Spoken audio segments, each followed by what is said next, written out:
Long weekend pero ang ilan piniling wag munang gumala para makatipid. Meron din namang tiis gala, ginagawa na lang daw ng paraan para tipid pa rin ang pamamasyal. May report si Von Aquino.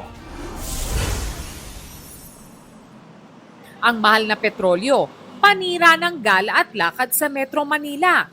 Paano pa ma-enjoy ang mga pasyalan gaya ng mga green space sana na pwedeng pahingahan sa kaabalahan ng syudad tulad sa Plaza Roma sa Intramuros? Sina Ren at Hana nga, 400 to 500 pesos ang bayad sa TNVS mula Taguig para makapasyal sa Intramuros. Expensive yung gala ngayon. Pero dahil nga gusto namin mag-enjoy sa 1 week naming nag-work, so tiis na lang. Baka sa susunod na mga buwan, pahinga muna kami sa mga bahay na. Si Patrick, from car owner, commuter muna. Nag-LRT at tricycle siya mula Quezon City patungong Maynila at naglakad mula Binondo hanggang Intramuros. Mas convenient na kasi siya right now. Hindi mo na problemahin din yung parking. Pag siguro car, lagpas na to ng mga 1.5 na.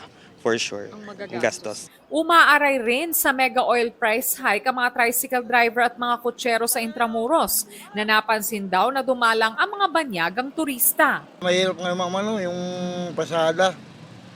Parang tao naglalakad na lang. Sobrang crisis. Apektado rin yung mga ibang bansa rin na tulad na gusto pumunta rito. Apektado rin yung nila, yung mga flight. Hindi lang ang mga gustong mamasyal ang dumidiskarte para makatipid ngayong may krisis sa langis, kundi pati na rin ang mga maliliit na negosyo dito sa Intramuros. Si Rachel Ann na may food business, nagbabazar na muna imbis na sa mall. Kasi sa malls, doon namin sobrang naramdaman kasi nangalahati. From the usual sales namin nag-half, the bazaar is weekly or depende sa organizer. Yun lang din yung advantage namin for a micro business. At least hindi kami napapasubo. Ang micro business na ito mula 2 burner, isa na lang ang panluto. Yung kasulp din po, nagtitipid din po kami. Tuwing holiday at weekends na lang daw sila nakakabawi. Von Aquino nagbabalita para sa GMA Integrated News.